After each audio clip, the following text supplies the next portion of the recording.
we call it blues. That's why. Crawling winds, yes it is. Blues all can move. Oh yeah, yeah, yeah, yeah. And we call it blues. Got those winds, yes. All right, we're ready to go here. First thing we want to do is we want to sand the furniture down a little bit. So we're going to use a medium grade sanding block. This one's a little used, but I like it because it's not so rough. So what we're going to do is very lightly, we're going to go over the surface of the wood. We're not looking to take it down to bare wood because this wood is in this chair has already been refinished. So we just want to take the dirt off it. We want to rough it up a little bit so we get some really good adhesion from the product that we're going to put on there to finish. Like again, we said, we're not really looking to take the finish off. So what we want to do is just give it a little bit of a scrape, and what that does is it dulls the surface for us.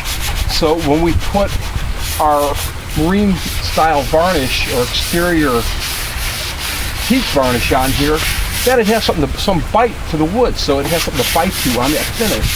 So just like if you were going to refinish your trim on your inside, you'd give it a light little sand. What you'd want to do is just give it a little bit of a grip.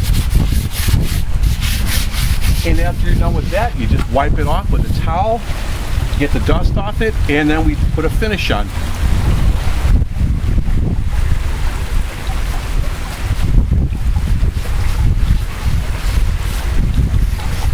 Okay, what we like to do is after we sand our chair, it's going to leave a little bit of dust, a little bit of residue, but you know, it's an outdoor chair, and it's not going to be perfectly 100% clean like you're doing a piece of French furniture. So we just want to get some of the dust off it, and we do that with a little duster brush, or you could use a tack cloth or anything that you really want to use, just as long as it's not real slick with dust. Okay, so the product we're going to use today to seal this chair with this teak made chair is a product by Sickens. It's called Cetol Marine, and this is a protective translucent wood finish for boats. And we started off on this little adventure about 5 years ago when the homeowner bought all his teak furniture, and like, what are we going to use? So we were looking at teak oils, and we were looking at all these little rub-on kind of finishes, and nothing was really working the way we needed it to. So we went to the boat marina down here in Chicago, and we asked them, what do you use on your teak running boards and all the teak wood that are on boats? Because teak is a common product used for boats because it's so durable when it comes to salt waters and lake waters. And they said, we highly recommend this product here made by Sickens, and it's a Cetol Marine finish, and we've been having great success. So when you're going to start a fresh piece, what you're going to want to do is give the product a light sand out. Just light, just to make sure there's nothing stuck on there. Sometimes they get a little grainy when they're brand new. Just give it a light sand. Dust it off like I showed you. And then what we do is we apply one real light, even coat with this. You're going to sand it. You're going to do a second coat. You're going to sand it again. And then you're going to do a third coat. That's where your optimum finish is going to be. It's going to fill the pores. It's going to absorb into the wood a little bit like it's supposed to. And the way you maintain this kind of a product when you're talking about teak or any other harder finishes with oils in them is every single year without fail, you want to give it a nice light sand. This one is already 5 years old. It looks great still, but today, because we've done this piece of wood here for 5 years in a row straight, all we're going to do is, like I showed you, to give it a little light sand to rough it up, gets the dirt off it, opens the pores a little bit, and we're going to apply one nice fresh coat, and that's what we're going to do for the season. So let's get started. Let me show you how we're going to do this. I'm going to use a nice soft oil china bristle brush. Now this came here, and I've had this around here for the last couple years, and I know it doesn't look pretty, but that's okay. It's great product, and you know, this isn't an HGTV show yet, so let's just show you how we start. First thing we're going to do is we're going to start at the top, on top of your furniture, not on the bottom. You're not going to flip it over yet. So what we're going to do is we've got all these slats. We've got the insides and the outsides, the tops and the bottoms in between here. And what we're going to do is we're going to start with the slats.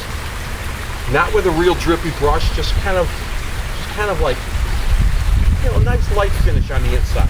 You want to just get your brush in there a little bit, a little dibby dab in this area here. And you're going to want to do the top of that little slat.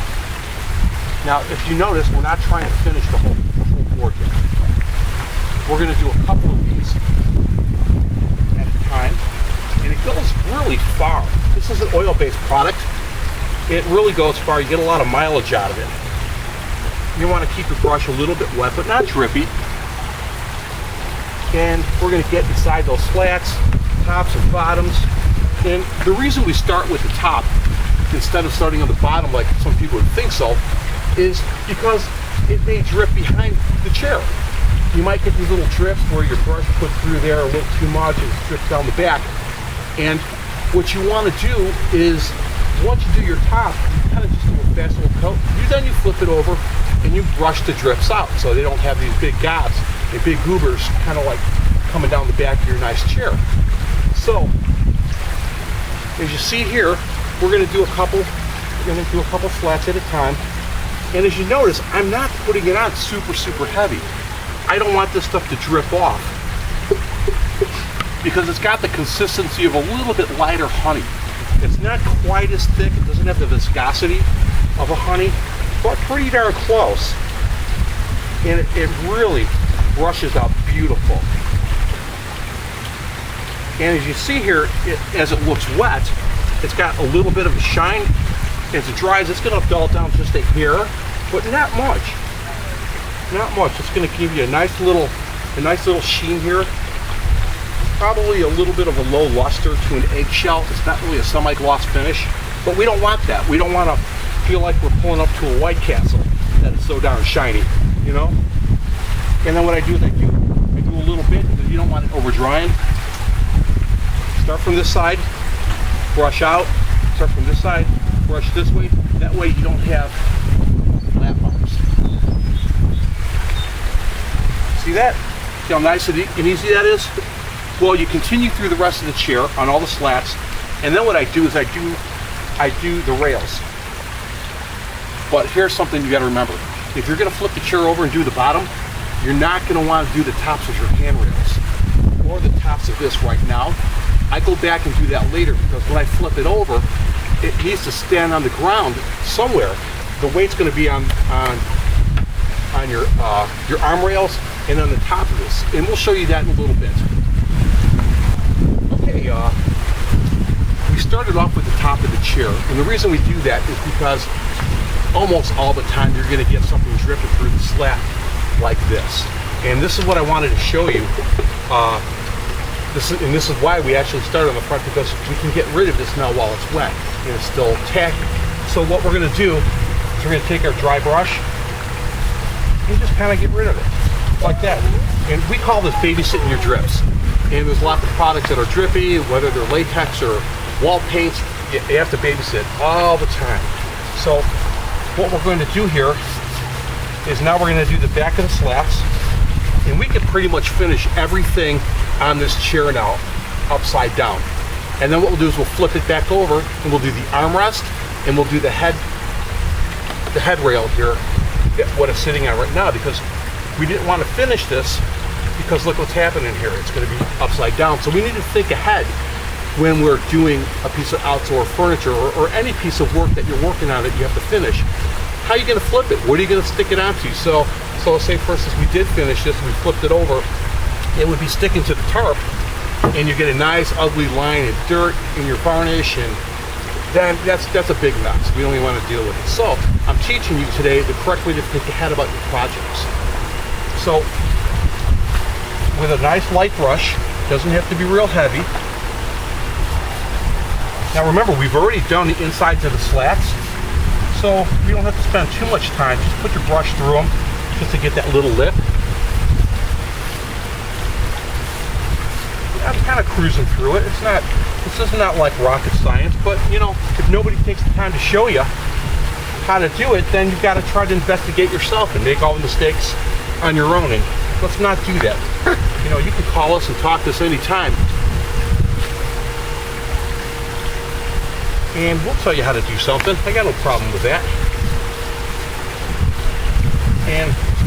you're going to probably be seeing this on our website or on some YouTube channel. And if you go to the website, you can contact us directly if you have any questions about the procedure that we're doing, or you have any questions about a finishing project that you're going to take on yourself. Email us or send us a message on our website, and I'll be happy to answer your questions. No issues there. I'm here to help you. So this is how we finish a teak chair.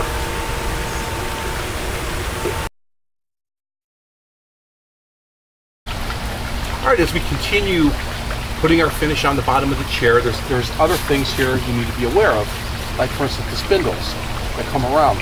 Just a nice and light, especially in these areas that are spun. And then you go back and with your brush and just kind of go over this way, so you have brush strokes all in one direction with the grain of the wood. You know, I was thinking about something, and there's a guy you got to meet. His name is Bill. So when you go to the website, click on Bill's site, and he's our mascot. He's our paint pup, and you'll like him. Bill's a whippet, and he's got lots of opinions about paint and stain and varnishes and just about things in life. So enjoy him, have a good time, and happy staining.